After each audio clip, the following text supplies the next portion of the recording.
안녕하세요. 절대값TV의 명품 PD 한PD입니다. 중국발 태풍이 우리나라뿐만 아니라 전 세계를 완전히 전 세계의 제조업을 초토화시키는 것 같아요. 자, 미국이 얼마나 급했으면 고메모리, 이 광대역 반도체, HBM 이게 이제 주로 AI에 쓰이는 반도체죠. 자, 이거를 중단시켰어요. 뭐 그냥 전부 다. 뭐 2단짜리, 뭐 4단짜리, 뭐 3단짜리 전부 다 중단시켰어요. 왜 그렇겠어요? 자, 중국이 지금 로봇 만드는 기술은 오히려 중국이 뛰어나다고 그래요. 그죠? 로봇 만드는 기술이 거기에도 AI가 들어가야 되고 반도체가 들어가야 되고 하는데 AI를 쫓아오는 기술도 얼마 안 남았다라는 거야. 제조업은 이미 중국이 다 세계 넘버 원이 되어 가고 있고요. 거의 되어 가고 있고, 이제 남은 이 AI 반도체 첨단 기술 쪽도 중국과 미국의 격차가 좁아지고 있다. 그 위기감 속에 HBM 반도체를 중단시켰다. 자, 그 영향이 우리나라에게도 분명히 오겠죠. 일단은 나온 얘기가 국내 역계에 미칠 영향은 제한적이다. 왜 그러냐면 현재로는 하이닉스가 전부 엔비디아 TSMC죠. TSMC를 통해서 엔비디아로 가는 거니까 엔비디아에 공급을 하고 있다. 그리고 2단계짜리는 삼성이 중국에 한 수출하는데 한 20에서 30% 정도. 뭐 영향이 있는 거죠. 없는 건 아니죠. 그리고 우리가 팔아먹을 수 있는 걸 못 팔아먹는 거잖아요. 그죠? 어쨌든 영향을 주고 있고 중국의 위협이 커져가고 있다는 것을 우리가 미국의 이런 수출 통제를 통해서 알 수 있어요. 자, 오늘 31일부터 바로 적용된대요. 12월 31일인가 보죠. 바로 적용된다.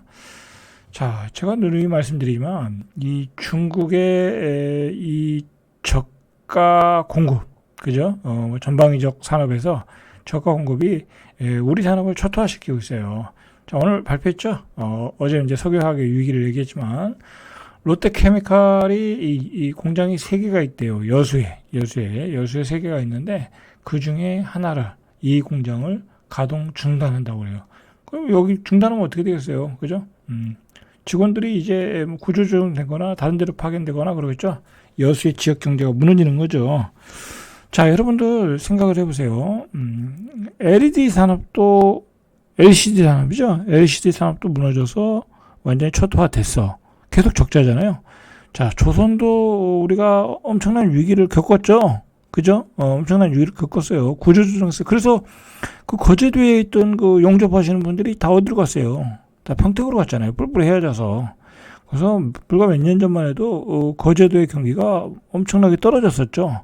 그죠? 자, 그 다음에 이제 석유화학, 그 다음에 철강, 그죠? 그 다음에 자동차까지 간다는 거야. 자동차.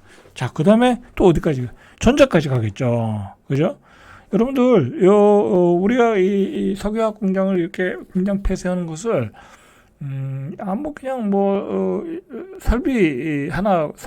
설비가 있는 공장 하나, 뭐 직원 70명 뭐 밖에 안 되는데, 이거 하나 폐쇄한다고 이렇게 쉽게 생각하시면 안 돼요. 그죠? 왜냐면 이것으로 인해서 전반적으로 끼치는 영향이 엄청나겠죠. 우린 또 이 공장을 폐쇄하면 결국 수입을 해야 되잖아요. 그죠? 우리가 예전에 그 자동차에 넣는 촉매제인가, 저감제인가, 그거 중국에서 수입해서 쓰는데 중국이 이 공급 중단을 해서 난리가 났었잖아요. 그죠? 그 디젤차에 넣는 거 있잖아요. 그거. 뭔지 기억이 안 나네. 그죠? 그것처럼 우리가 자체적으로 이 기본 원자재, 그죠? 석유화학에서 나오는 기본 원자재를 우리가 못 만든다 보면 나중에 중국한테 시달릴 수가 있어요. 그죠? 그런 문제가 있다.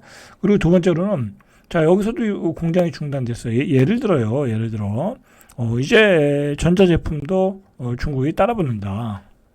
자, 그렇게 된다고 하면 우리 뭐 구미에 있는 공장, 뭐 창원에 있는 공장 거기가 폐쇄한다고 생각을 해보세요. 그죠? 그렇게 될 수도 있잖아요. 그죠? 뭐 자동차도 마찬가지고 예를 들어 자동차 같은 거 우리도 뭐 공장 폐쇄해야 된다. 그러면 그 노동자들이 얼마나 많겠어요. 대규모 실업자가 나오는 거예요. 그죠? 이게 간단한 문제가 아니다라는 거예요. 우리가 촉각을 곤두세우고 중국의 움직임을 파악을 하고 우리 입장에서는 대비를 해야 되겠죠. 그죠? 어떻게 살아갈 것인가. 자, 이 롯데는 지금 팔 것들은 다 지금 다 판다고 시장에 내놨어요. 오늘도 보니까 롯데케미칼의 1조 건자재 사업, 이거는 흑자 내는 사업부인가 본데 이것도 판다고 그러죠. 그죠? 난리가 났어요. 완전히 롯데케미칼은 완전히 슬림화해서 가겠다라는 거잖아요. 그죠? 이제 유동성 확보를 하고 팔아서 유동성 확보하고 최소한의 고부가 가치 산업만 가지고 가겠다. 그런 거예요. 왜냐하면 3분기가 4,136억, 그 다음에 전체적으로 6,600억. 자, 이렇게 적자폭이 커지면 이제 감당이 안 되는 거야, 이제.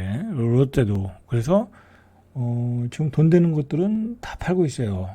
위기를 잘 극복해야 되겠죠. 그죠? 그리고 기존에 있는 공장은 원가 절감 프로젝트를 한다고 그러고. 자, 오늘의 주제는 자동차죠. 자동차도 중국이 얼마나 쫓아오고 있나를 우리가 좀 파악을 할 필요가 있어요. 자, 우리가 지금 기존의 옛날 전통 자동차에서 지금 전기차로 넘어오고 있잖아요. 넘어오면서 중국은 전기차로 세계 시장을 지금 잠식하고 있어요. 우리가 좀 그걸 파악할 필요가 있다라는 거예요. 그런데 어쨌든 지금은 전기차가 조금 여러 가지 문제 때문에 결함 때문에 주춤하지만 언젠가는, 그죠? 한 10년 후에는 예를 들어 전기차 배터리가 나온다, 배터리 성능이 좋아진다, 여러 가지 결함을 보완한다고 하면 이제 전기차가 주가 되겠죠. 전통 엔진차는 점점 감소할 거고, 그리고 유럽 같은 데는 기후 변화 때문에 이 전기차로 기본적으로 다 가고 있어요. 그러니까 유럽에서 점유율이 자꾸 올라간다고 그러죠. 자, 일단 보면은 3분기 글로벌 판매량 상위 세계 업체는 1위가 도요타, 그죠? 273만. 그다음에 폭스바겐이 217만. 그죠? 엄청나죠? 그다음에 3위가 현대차 기아예요. 177만. 현대차 기아도 세계적인 기업이에요. 그죠? 세계적인 기업이야. 그런데 이 세 업체가 판매량이 전년 대비 줄어들기 시작했다. 도요타 4%, 폭스바겐 7%, 현대차 3% 줄어들고 있다. 자, 이 줄어든 만큼 뭐가 들어왔겠어요? 그죠? 중국에 전기차가 들어왔다는 얘기죠. 자, 4위가 GM 모터 1년 전보다 9%, 147만. 자, 미국 차가 요즘 별로 인기가 없어요. 그죠? 요즘 누가 미국 차 타요? 그죠? 지난 3분기 중국의 전기차 업체 BYD가 포드를 제쳤대요. 포드가 세계 생산량 6위거든요. 그러니까 BYD가 이거 회사가 얼마나 돼요. 그죠? 만들어진 지 얼마나 돼. 전기차로 부각한 거잖아요. 세계 6위에 들었고요. 중국의 지리 역시 두 자릿수 성장세를 기록하면서 10위권 안에 들었다라는 거죠. 자, 이 중국이라는 나라는 이 공산당이 밀어주는 어떤 막강한 자본력과 또 엄청난 연구 인력이 있기 때문에 이 얘들이 이 산업 생태계에서의 경쟁력은 굉장히 뛰어나요. 그죠? 이 퀄리티만 제대로 나온다고 하면, 그죠? 불량품이 아니라 퀄리티만 제대로 나온다면 가격 경쟁력에서 이길 수가 없어. 세계 어떤 나라도. 그렇지 않겠어요? 이 노동력이 안 되고. 그 다음에 얘들도 보니까 이 생산의 자동화가 다 돼 있어요. 그죠? 자동화가 돼 있어요. 그리고 이 전기차는 거의 자동화 시스템으로 만들어지잖아요. 그죠? 그게 다 돼 있단 말이야. 그죠? 그러니까 우리 같이 이 고가의 인력들이 투입해서 이 옛날 전통의 자동차, 엔진 자동차를 만드는 것은 이게 경쟁력이 떨어질 수밖에 없는 것 같아. 그렇지 않겠어요? 그죠? 이제 가격 경쟁력에서 떨어지는 거죠. 그리고 자동차는 계속해서 가격이 올라가잖아요. 예를 들어서 지금 그랜저를 살려고 하면 한 5천만 원 정도 드나요? 5천만 원 정도 든다고 하면 그거에 동급인 전기차를 살려고 하면 그보다 또 훨씬 싸잖아요. 미국의 전기차, 중국의 전기차를 산다고 하면. 그런 점에서 소비자의 선택이 자꾸 전기차로 넘어가고 전기차에서 제일 앞서가는 중국차로 넘어갈 수 있다라는 위기감이 있는 거예요. 그게 수치로 지금 나타나고 있는 거고. 자, 그래서 전기차를 앞세운 중국의 완성차 업체들이 글로벌 시장 지갑 변동을 일으키고 있다라는 거죠. 자, 포드를 잡고 BYD가 세계 5위를 눈앞에 두고 있어요. 자, 우리나라는 현대자동차, 기아자동차가 세계 3위인데 이거 몇십 년 걸렸는데 이 BYD는 불과 몇 년 만에 이렇게 된 거예요. 그죠? 자, 토요타, 복스바겐, 현대차 빅3 속에서 BYD 지리가 판매가 급성장을 하고 있다라는 얘기죠. 자, 문제는 이 10위권 안에 중국의 업체들이 계속해서 들어올 가능성이 있다는 거예요. 중국의 업체들이 또 많거든요. 자, BYD의 올해 3분기 전 세계 판매량은 113만 대, 1년 전보다 38%. 이 급증하는 이 수치가 중요한 거야. 수치. 1년 전보다 113만. 그죠? 큰일 났죠. 그죠? 113만이 급증했다. 그럼 내년 되면은 한 140만 그렇게 되겠죠. 그죠? 우리가 177만이니까. 그럼 한 2년 뒤면 우리를 따라잡겠죠. 그죠? 자, BYD가 중국 시장을 일단 먹었고, 자국 시장을 먹었고, 자, 유럽과 동남아, 중남미 이런 시장에서 빠르게 시장 점유율을 올리고 있다라는 거죠. 자, 한편 올해 누적 판매량 상위 5개 업체 보시죠. 누적 판매량을 보니까 토요타가 누적 판매량이 1분기, 3분기 719만 대, 복스바겐이 616만 대, 다 감소됐죠. 현대차, 기아가 495만 대 팔았네요. 그죠?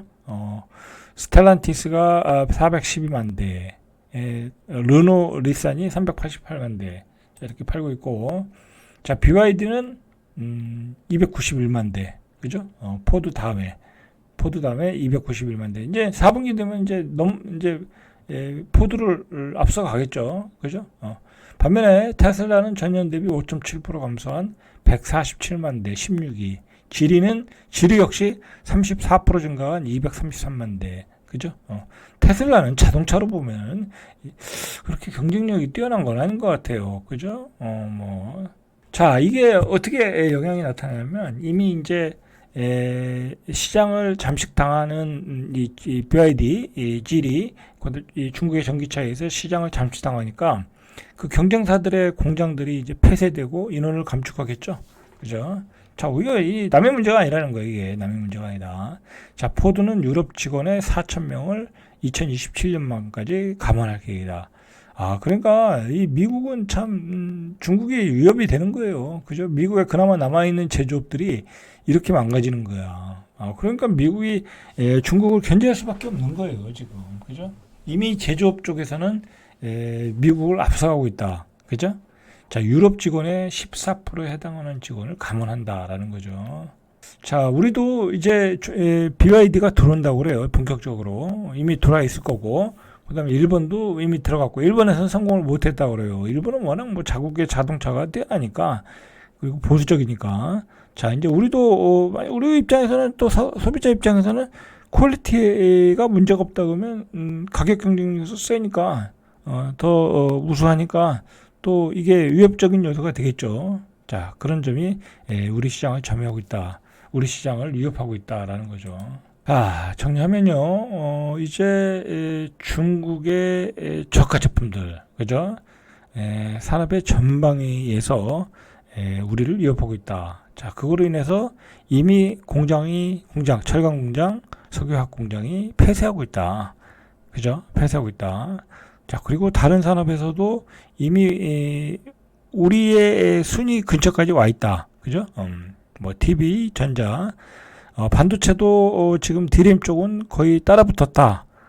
우리가 신경을 쓰지 않을 수가 없어요. 그죠? 왜냐면 경쟁국이니까. 그죠? 둘이 겹치는 경쟁국이니까. 자, 그러니까 우리의 앞날이 그렇게 밝아 보이지 않아. 그죠? 밝아 보이지 않아. 그죠? 그동안 고도 성장을 한 이유가 뭐겠어요? 자, 이런 산업 때문에 고도 성장을 하는데 고도 성장은커녕 더 밀려나게 생겼잖아. 그죠? 그런데다가 생산 연령 인구는 떨어져. 고령화는 가속돼. 그죠? 자, 대비를 하셔야 돼요. 대비를 하셔야 돼. 자, 앞으로 어떻게 먹고 살 것인가? 어떤 위기가 온다고 하면 우리가 어떻게 극복해야 될 것인가? 각자 좀 플랜을 계속해서 세워야 된다. 그죠? 자신의 경쟁력을 높이는 수밖에 없죠. 그죠? 자, 절대값TV의 명품 PD, 한 PD였습니다.